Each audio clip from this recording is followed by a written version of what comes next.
Hello guys, welcome to channel exam Guruji. जैसा कि आप लोग मैसेजेस कर रहे थे और वीडियो में कमेंट्स भी कर रहे थे कि जो सीरीज़ हम लोग चला रहे थे, इस तरीके से हमने 2015 के पेपर का डिस्कशन किया था, उसको सॉल्व किया था, उसी तरीके से 2014 का भी पेपर हम डिस्कस करें। तो आज मैं आप जो वीडियो लेके आया हूँ आपके लिए, वो KBS LDC 2014 के पेपर की है, जिसमें 20 क्वेश्चन जो इंग्लिश से आए थे वो हम डिस्कस करेंगे। वीडियो को स्टार्ट करने से पहले सबसे पहले जो भी न्यू यूज़र हैं और फर्स्ट टाइम हमारे चैनल पे आए हैं, तो उन सबसे निवेदन है, रिक्वेस्ट है कि वो प्लीज़ चैनल को सब्सक्राइब करें और उसके बाद बेल आइकन पे क्लिक करना बिल्कुल भी ना भूलें। दोस्तों, एक और बात जो शायद आप सबको पता भी हो अब तक, कि एग्ज़ाम की डेट जो है वो आ चुकी है। तो जो एग्ज़ाम्स की डेट्स हैं वो इस तरीके से हैं कि LDC एग्ज़ाम जो होगा वो 19 से 23 फरवरी तक होगा, और हिंदी ट्रांसलेटर का 19 तारीख को, असिस्टेंट लाइब्रेरियन का 22 तारीख को, UDC एग्ज़ाम जो होगा वो 23 फरवरी को, और स्टेनोग्राफर का जो है वो भी 23 फरवरी को होगा। चलिए चलते हैं, अपने जो इंग्लिश के क्वेश्चन हैं उनको डिस्कस करते हैं।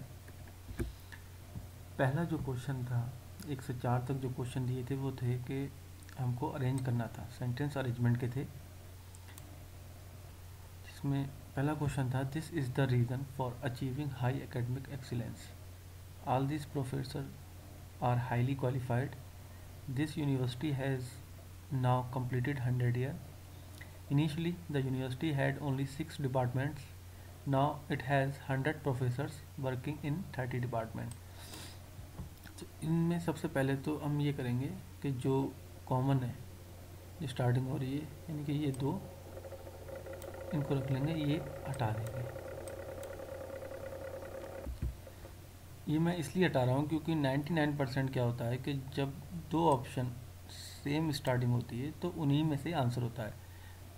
ठीक, हम नहीं तो हम चेक भी कर सकते हैं। ई वाला सेंटेंस जो है, now it has 100 professor working in 30 department, किस में वर्किंग कर रहे हैं हमको पता नहीं है, कॉलेज है क्या, यूनिवर्सिटी है क्या है, कुछ अभी लाइन यहाँ दी गई नहीं, तो फर्स्ट सेंटेंस ये हो नहीं सकता, तो ये वैसे ही ख़त्म हो गया। डी वाला देखते हैं, initially the university had only 6 department, कौन सी यूनिवर्सिटी, कुछ पता ही नहीं लगा, फर्स्ट लाइन में हम दे ही नहीं सकते इसको, तो ये भी गया। अब जो कॉमन है उसमें देखो, this university has now completed 100 year, then उसके बाद आएगा D option, initially the university, D sentence, initially the university had only 6 department, अब यूनिवर्सिटी की बात हो रही थी। देन इसके बाद आएगा E, now it has 100 professor working in 30 departments. ठीक, फिर all this professor are highly qualified, this is the reason for achieving the academic excellence, तो इसका जो आंसर होगा वो होगा बी। नेक्स्ट क्वेश्चन काफ़ी बड़ा है। ठीक, तो सबसे पहले हम वही रूल आउट करेंगे कि ई और ये नहीं हो सकते। ऑप्शन बचे हमारे पास ए और डी। ठीक, डी में क्या है, the pudding seems to have had 2 principal forerunners. ठीक, 2 प्रिंसिपल होते हैं।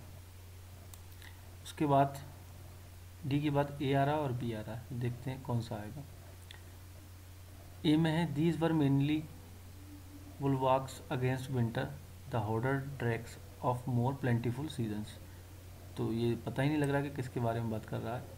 और जब इस लाइन में, फर्स्ट लाइन में बोल दिया गया है कि 2 प्रिंसिपल हैं, तो यहाँ पर क्या है, द फर्स्ट, यानी कि द फर्स्ट प्रिंसिपल, तो ऑप्शन जो होगा इसमें बी सेंटेंस डी के बाद आएगा, यानी कि ऑप्शन डी। नेक्स्ट क्वेश्चन फिर से वही करेंगे, इसमें भी 2 रूल आउट हो गए। जो कॉमन है वो सी से स्टार्ट 2 हैं, सी और D option.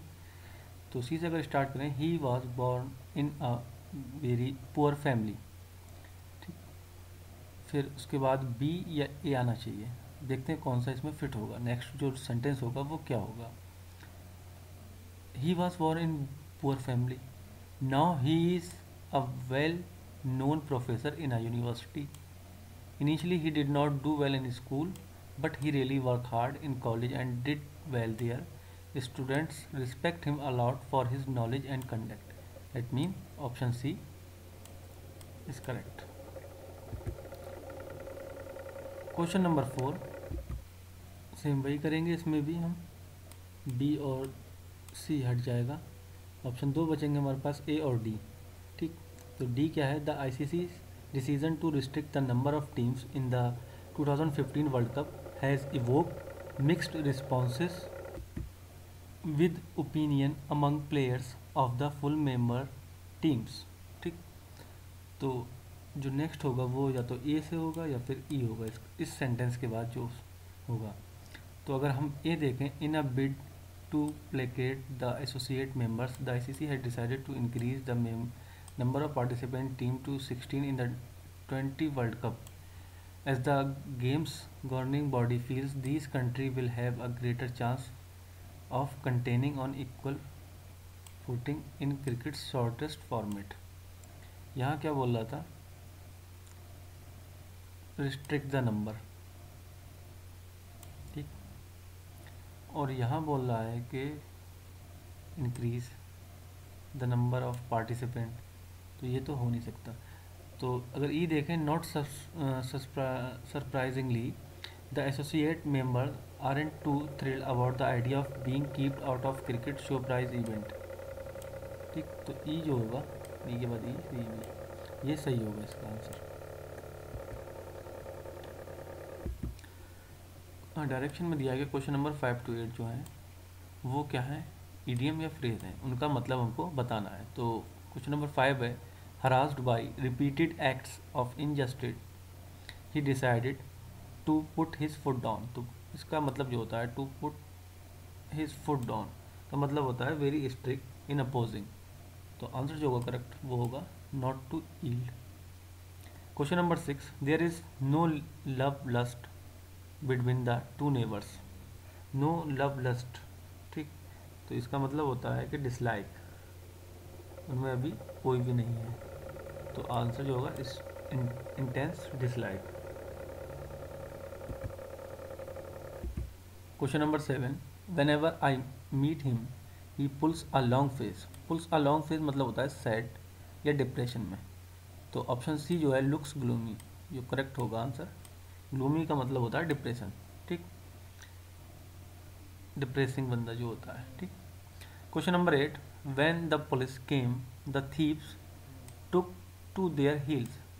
Took to their heels मतलब भाग जाना, और टुक टू फ्लाइट मतलब टेक फ्लाइट, ये टेक की पास्ट फॉर्म है यानी कि V2 है।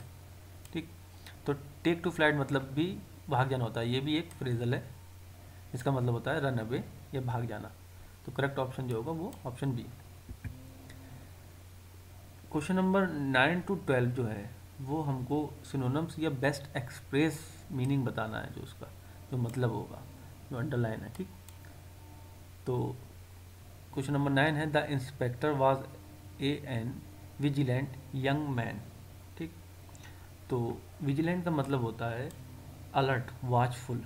तो ऑप्शन जो बी होगा वो करेक्ट होगा। Question number 10, Sanjay is going to disburse the bill for repairs of my car. तो डिसबर्स मतलब होता है कि कुछ पे करना मनी जो आपने कलेक्ट की हो किसी पर्पस के लिए। ठीक, तो इसका आंसर जो होगा वो होगा पे, ऑप्शन बी। ठीक, और एम्बिशियस जो होता है वो उसका मतलब होता है determined to be successful rich, मतलब कुछ बनने के लिए, सक्सेसफुल बनने के लिए या अमीर आदमी बनने के लिए, ताकत पाने के लिए निश्चय करना है। Question number 11, millionaires become eccentric in their old age. तो इसेंट्रिक का मतलब होता है स्ट्रेंज, अनयूजुअल, और जो ऑप्शन बी है पेकुलर, उसका मतलब भी सेम होता है। ठीक, और जो डल होता है, डल का मतलब होता है नॉट इंटरेस्टिंग या एक्साइटिंग। माइजरली होता है कंजूस, आपने सुना होगा टू स्मॉल, जिसका मतलब होता है, या आप माइजरली को कंजूस मीन भी बोल सकते हैं। ठीक, question number 12, he listen to my request with indifference. मतलब इंडिफरेंस का मतलब है कि उन्होंने लैक ऑफ इंटरेस्ट दिखाया उसमें, बेमन से उसको सुना रिक्वेस्ट को। तो आपका जो ऑप्शन है वो होगा डिसइंटरेस्ट, 12 का सी। क्वेश्चंस 13 to 16 जो हैं वो हमसे पूछा गया है कि अपोजिट मतलब एंटोनिम्स या अपोजिट मीनिंग बताना है। तो क्वेश्चन नंबर 13 जो है वो है Mother Teresa devoted her life to the service of the poor and the destitute. Destitute का मतलब जो होता है वो होता है विदाउट मनी, फूड और the other things necessary for life. तो इसका अपोजिट क्या होगा? रिच होगा। वही ऑप्शन ए अगर देखें तो इसका मतलब होता है लालची, ग्रीडी। नॉवल वो होता है जो एक हाई सोशल रैंक फैमिली से जो आता है जो बंदा, ठीक। एक्स्ट्राऑर्डिनरी तो पता ही होगा, असाधारण। Question number 14, we should not belittle others achievement. Belittles का मतलब होता है मतलब अनइम्पॉर्टेंट समझना किसी चीज़ को। तो ऑप्शन जो ए है वो होगा रिकमेंड, मतलब इम्पॉर्टेंट। क्योंकि हमसे अपोजिट पूछा है तो बिलिटिल का मतलब होता है अनइम्पॉर्टेंट, और रिकमेंड हम वही चीज़ करेंगे जो इम्पोर्टेंट होगी, ठीक।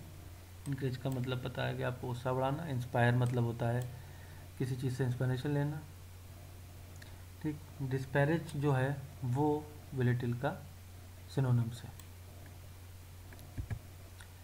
Question number 15, he is adamant on going today. Adamant का मतलब होता है कि determined not to change your mind, ठीक। आपने एक कुछ भी प्लान बनाया और आप उसी पे अड़े हैं कि वो चेंज नहीं होगा, ठीक।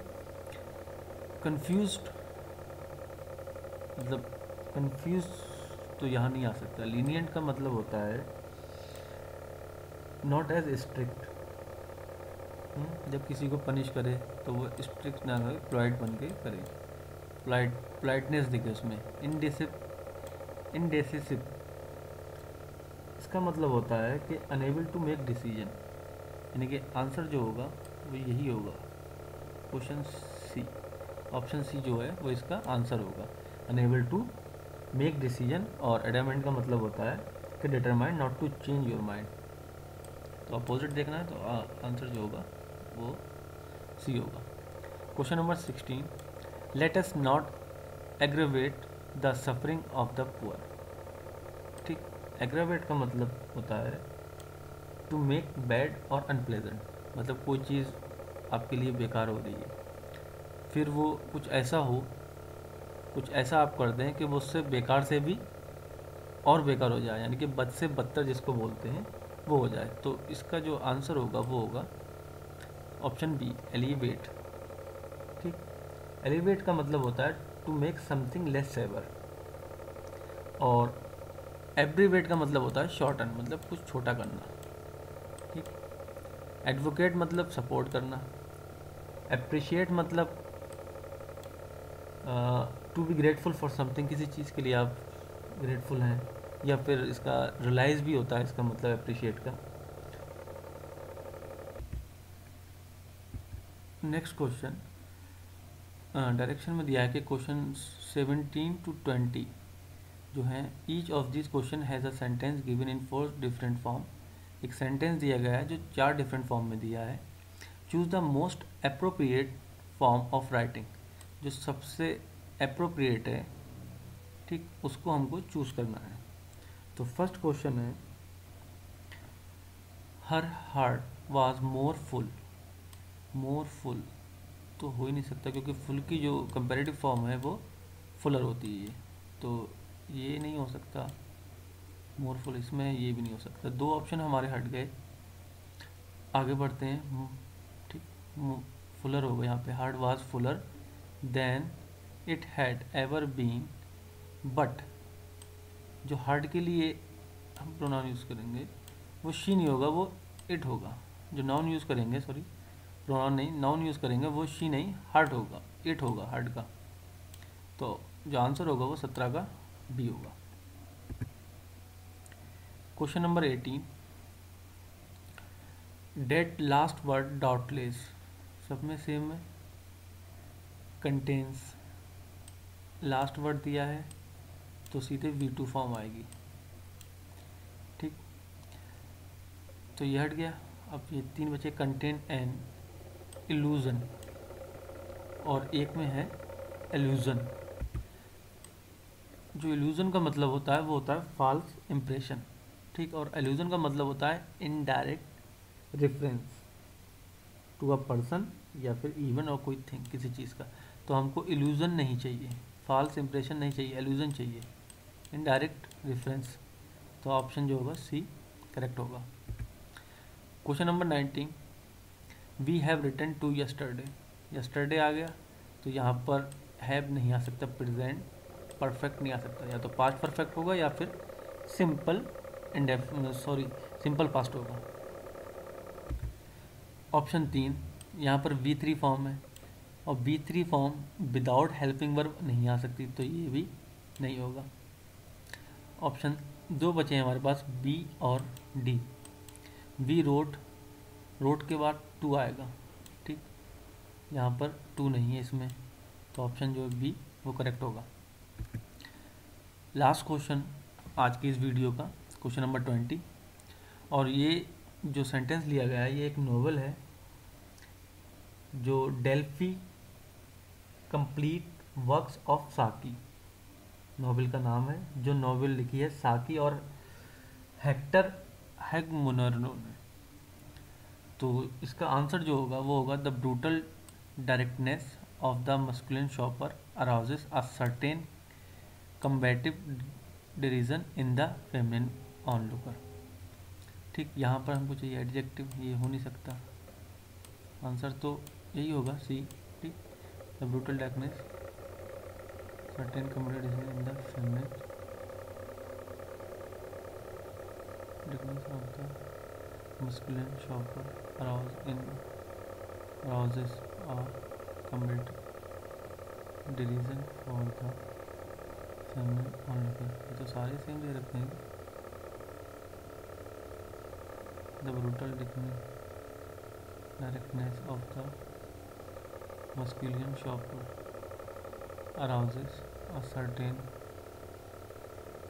ये इसको छोड़ के तो सारे इसमें सेम दे रखे हैं। डायरेक्टनेस शॉपर अराउजेस, अच्छा हाँ ये अराउज है, यहाँ अराउजेस है, और द ब्रूटल है, इसमें क्या आएगा सिंगुलर, सिंगुलर फॉर्म आएगी, तो ये नहीं हो सकता। फिर ये बचे the brutal directness of the masculine shopper arouses a certain combative derision, अच्छा हाँ फॉर, ये देखिए अलग है चारों। यहाँ पर क्या था, यहाँ पर ये डायरेक्ट नहीं चाहिए था, हमको एडजेक्टिव चाहिए था डायरेक्टनेस, तो इस वजह से ये रूल आउट हुआ। यहाँ पर क्या हुआ, यहाँ पर एस नहीं था अराउज में, वर्ब में, इसलिए ये नहीं होगा। अब बचे हमारे पास 2, तो यहाँ भी अराउजेस था, यहाँ भी अराउजेस था, but arouses are certain combative derision in the feminine. ठीक, नॉट फॉर द फेमिनिन होता, तो इस वजह से यहाँ पर फॉर नहीं आएगा, इस वजह से ये रूल आउट हो गया, तो इन वाला करेक्ट होगा, ऑप्शन जो सी है वो करेक्ट होगा। ठीक दोस्तों, आज की वीडियो में इतना ही। आई होप कि आपको वीडियो पसंद आई होगी। आप वीडियो को लाइक करें, शेयर करें, और चैनल को जिन लोगों ने भी सब्सक्राइब ना किया है वो उसको सब्सक्राइब कर लें, और बेल आइकन पे क्लिक करना बिल्कुल भी ना भूलें, ताकि जो नेक्स्ट वीडियो अपलोड होगी उसका नोटिफिकेशन आपको ईजिली मिल सके। Thank you.